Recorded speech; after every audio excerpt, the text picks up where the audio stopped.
पडतो.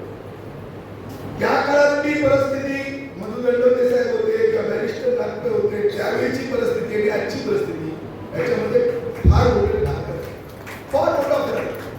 आणि ती आयुध घेऊन जर आपण निवडणुकीच्या लढाईला जर सामोरे गेलो तर आपल्याला यश त्या ठिकाणी मिळणार नाही. म्हणून आजच्या युगात जो बदल झालेला आहे राजकारणामध्ये, समाजकारणामध्ये, तो बदल, ते पर्याय आपल्याला स्वीकारावे लागतील. आणि त्या ताकदीने जर आपण लढू शकलो तर कुठेतरी आपल्याला यश त्या ठिकाणी मिळू शकतो. आणि म्हणून मी माझ्या नेत्याला सांगणे एवढं आहे की एवढे सगळे संघर्ष होऊन सुद्धा, एवढं सगळं पराभव पचून सुद्धा आजही तळागाळामध्ये माझा शिवसैनिक तितक्या ताकदीनं उभा आहे. त्याला नेतृत्वाबद्दल विश्वास आहे आणि त्यालाही वाटतं कधी ना कधी या प्रवृत्तीच्या विरुद्ध मी उभा राहील ठामपणे आणि माझं नेतृत्व, माझा पक्ष मला मदत करेल आणि मी कुठेतरी यशस्वी होईल, हा विश्वास या माझ्या सामान्य शिवसैनिकांमध्ये आहे.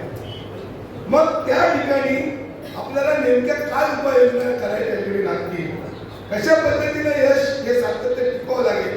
असतात काळ जीवनामध्ये अनेक चढ उतार येतात, पण त्या चढ उतारामध्ये आपण ज्यावेळी आपण उंचावर असतो त्यावेळी आपण त्या सामान्य कार्यकर्त्या, ज्या कार्यकर्त्यांना आपल्याला त्या शिखरापर्यंत घेऊन पोहोचवलंय त्याची किंमत आपण ठेवत नाही, त्याची किंमत त्या कार्यकर्त्याची ठेवत नाही.